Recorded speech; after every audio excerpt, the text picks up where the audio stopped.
Hi, my name's Stuart Harmon. I'm a partner with Oliver White Asia Pacific.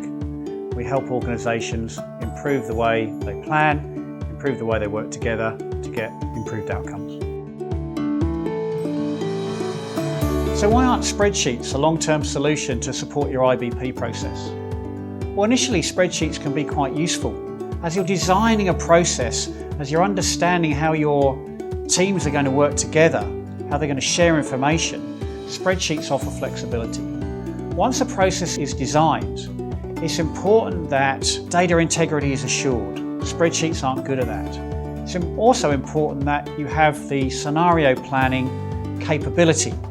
There'll be a stage at which spreadsheets just can't handle the amount of data.